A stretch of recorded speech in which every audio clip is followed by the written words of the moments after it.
Bu? Seger. Alhamdulillah. Dari Bapak siapa namanya, di mana ini Bapak? Hamba Allah. Di daerah mana Pak? Di Jawa Tengah. Di Jawa Tengah. Silakan Bapak. Assalamualaikum Pak Yai. Waalaikumsalam warahmatullahi wabarakatuh. Apa yang mau nanya ini hubungan dengan sholat Pak ya? Begini Mas Pak, saya baca hadis itu dari riwayat Anas, tepatnya dari Sahih Bukhari ya.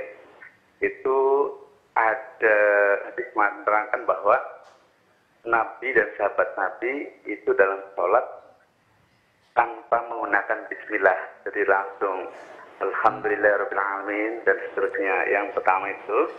Yang kedua, apakah saya sholat sah kalau di belakang imam, umpamanya sholat subuh, tanpa saya membaca Fatihah?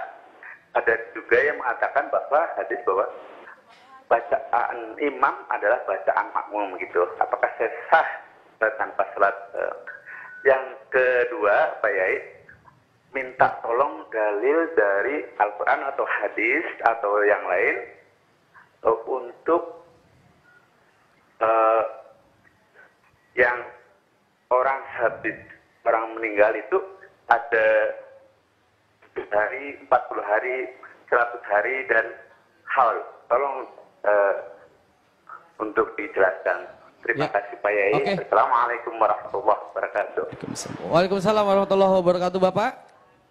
Bapak? Ya, Pak, Bu ya. Pertanyaan pertama adalah beliau melihat atau membaca sebuah hadis tentang bacaan bismillah ketika di awal. Bismillahirrahmanirrahim. Jadi ini pembahasan para ulama.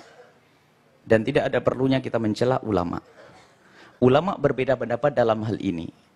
Yang menganggap dirinya paling benar telah sombong dengan ulama. Dalam hal ini ulama berbeda pendapat. Madhab Imam Syafi'i dengan hujjahnya. Bisa dirinci hujjah. Dan kita ada tulisan tentang ini semuanya. Imam Syafi'i, madhab Imam Syafi'i mengatakan bahwasanya bismillah termasuk bagian daripada surat Al-Fatihah. Sementara yang lain mengatakan tidak. Seperti Imam Malik dan lainnya. Menurut madhab Imam Syafi'i dan riwayat Imam Ahmad bukan. Jadi menurut madhab Imam Syafi'i, bismillah adalah termasuk bagian daripada Al-Fatihah.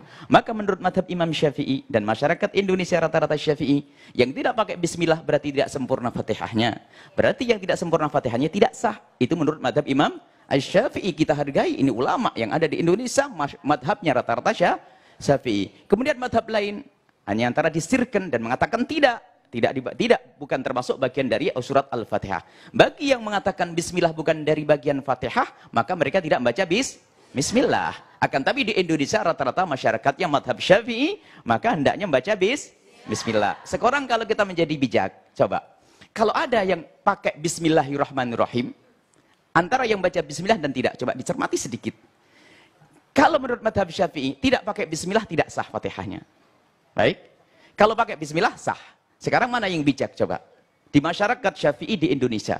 Kalau ada orang sholat, nggak pakai bismillah, ada yang mengatakan tidak sah, yaitu madhab Syafi'i. Tapi kalau ada orang membaca Fatihah pakai bismillah, ada yang mengatakan tidak sah? Tidak ada yang mengatakan tidak sah. Maka lebih bijak adalah kalau kita pakai bismillah, khususnya di masyarakat Indonesia. Sederhana atau tidak? Nah baik, ada masalah hujah, ada sendiri hujahnya, bukan riwayat dari Anas saja, Imam Abu Hurairah, dan masih banyak riwayat dari madhab Imam Asy-Syafi'i radhiyallahu anhu. Kemudian pertanyaan yang kedua, masalah membaca surat Al-Fatihah. Itu juga berbeda pendapat. Jumhur ulama dari madhab Imam Syafi'i, Imam Ahmad, Imam Malik mengatakan harus Al-Fatihah. Tapi Fatihah itu harus, kalau tidak Fatihah tidak sah. Adapun menurut Imam Abu Hanifah, ma tayassara minal Qur'an apa saja. Jadi Imam Abu Hanifah membedakan antara antara fardu dan wajib. Kalau menurut Imam Abu Hanifah, fardu harus ditetapkan dengan dalil yang qat'i. Jadi membaca surat Al-Fatihah hanya wajib saja menurut Imam Abu Hanifah. Kalau tidak dibaca tetap sah. Tapi diganti dengan ayat Al-Quran yang lainnya. Tapi jumhur ulama tetap membaca surat Al-Fatihah. Kalau dirinci lagi, siapa yang wajib membaca Fatihah? Kalau kita ikut madhab Syafi'i. Yang wajib membaca Fatihah adalah semua dari kita wajib membaca Fatihah. Baik kita jadi imam atau jadi makmum. Hanya satu keadaan saja. Makmum tidak wajib membaca Fatihah. Satu keadaan saja.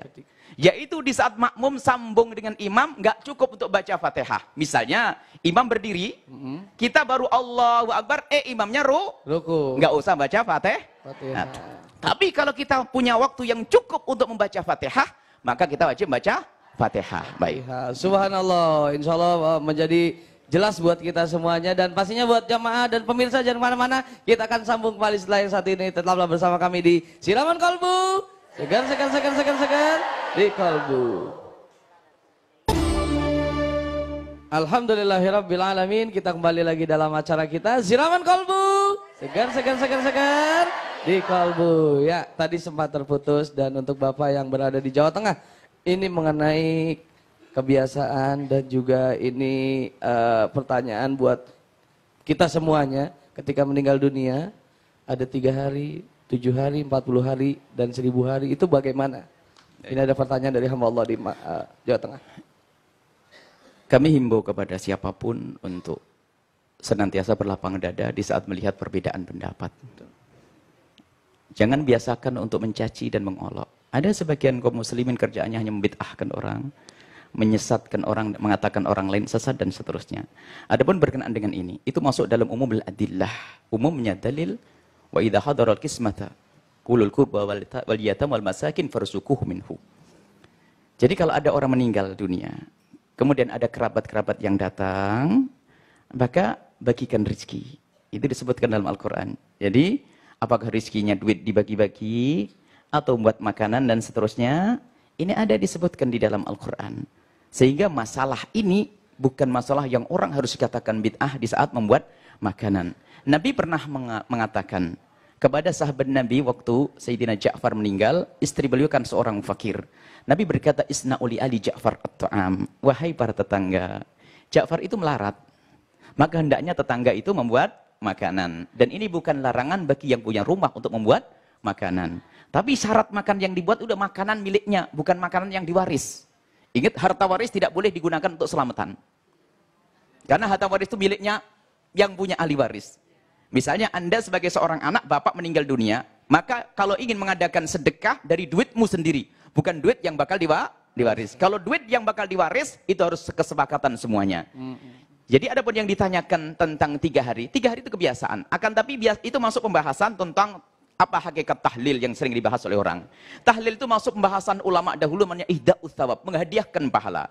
Apakah benar menghadiahkan pahala? Apakah nyampe atau tidak? Ulama berbeda pendapat tentang menghadiahkan pahala adalah nyampe dan tidak nyampenya, bukan boleh dan tidak bolehnya. Akan tapi padahal ulama mengatakan yasil ola yasil, nyampe atau tidak nyampe, akhirnya di masyarakat berubah bid'ah dan tidak bid'ah. Ini salah, nyampe tidak nyampe. Jumhur ulama mengatakan nyampe. Imam Syafi'i mengatakan tidak nyampe, akan tapi dijelaskan oleh Imam Buaiti murid-muridnya tidak nyampe jika tidak dihadiahkan misalnya. Artinya ini adalah masalah khilaf yang jelas. Akan tapi kebanyakan ulama biasa orang menghadiahkan pahala. Setelah baca surat Yasin semoga pahalanya nyampe kepada. Adapun hadisnya riwayat sahihah, seorang perempuan nadarat ummi bil hajj, seorang perempuan pernah berkata, "Ya Rasulullah, ibuku pernah nadar untuk haji. Kemudian mati belum pernah melaksanakan haji, bagaimana?" "Aufi binadrik." Ente penuhi nadarnya dia dengan haji Anda. Engkau berhaji untuk dia. Berarti dia melakukan ibadah untuk ibundanya. Jadi kalau kita melakukan amal baik dan tidak ada hubungannya dengan wa'alaisal insani illa masa'a, bukan, tidak ada hubungannya dengan ayat itu. Akan tapi kalau kita punya kebaikan, kemudian kita hadiahkan kepada orang lain, diperkenankan. Dan ulama mengatakan itu adalah nyampe. Dan masalah nerima dan tidak nerima itu seperti doa yang lainnya. Kalau Allah berkenan nerima. Cuman bahasanya nyampe itu maksudnya boleh dan diperkenankan. Kemudian masalah 37 itu kebiasaan saja, bukan urusan Hindu-Buddha. Sebab di satu negeri kita ada, di satu negeri misalnya Hadramut dan seterusnya. Di sana adalah tidak pernah kenal Hindu-Buddha, tapi ada 3 hari. Karena memang akal takziah itu paling minimal 3 hari misalnya. Jadi 1, 2, 3. Setelah selebihnya sebagian mengatakan haram, sebagian mengatakan makruh. Jadi untuk jangan sampai membangkitkan duka itu kembali. Jadi itu masalah kebiasaan. Cuman permasalahan sebagian orang itu karena sudah terlanjur tidak senang, ya sudah dibahas mulai dari makanannya nggak boleh. Setelah dijelaskan dengan dalilnya, bukan makanannya, tapi 3 harinya. Baik, sekarang nggak usah pakai 3 hari, diganti 10, 20, mau datang enggak? Jadi permasalahannya adalah karena sudah menanamkan permusuhan. Padahal kalau kita mengadakan doa, mendoakan orang meninggal dunia, boleh di hari pertama, hari ke-10, hari ke-12, terserah kapan saja. Intinya kan adapun mendoakan orang meninggal dunia sangat diharap. Adapun masalah haul itu bukan mengingat orang mati, memperingati orang mati, tidak. Haul itu adalah bahwasanya kita mengingat seseorang itu karena perjuangannya, karena kebaikan. Kalau kita bicara tentang haul, ini kembali kepada masalah berbakti kepada orang tua. Berbakti kepada orang tua yang telah meninggal dengan 3 hal. Disebutkan dalam banyak riwayat. Yang pertama, jangan engkau berdoa kecuali dibawa dalam doa. Jadi kalau kita sudah punya bapak meninggal dunia, kita belum sempat berbakti waktu masa hidup beliau, maka ibu jangan berdoa kecuali dibawa.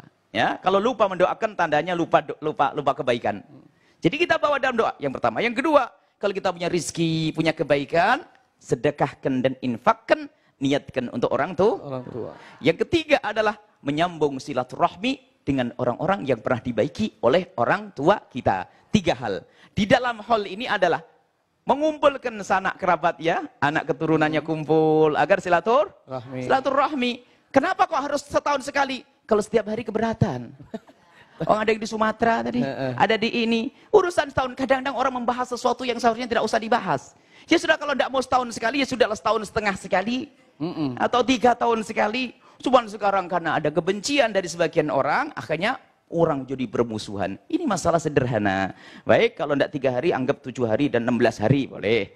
Baik, kami himbau kepada saudara-saudara kami yang kami cintai. Hentikan untuk menghujat orang lain. Hentikan untuk caci maki. Kita ingin hidup indah ya. Yang jelas, itu adalah syarat syar'i, ada sedekah di dalamnya, ada doa di dalamnya, ada silaturahmi di dalamnya. Siapa yang berani mengatakan 3 hal ini adalah salah? Nggak ada. Wallahu a'lam bishawab. Luar biasa, alhamdulillah.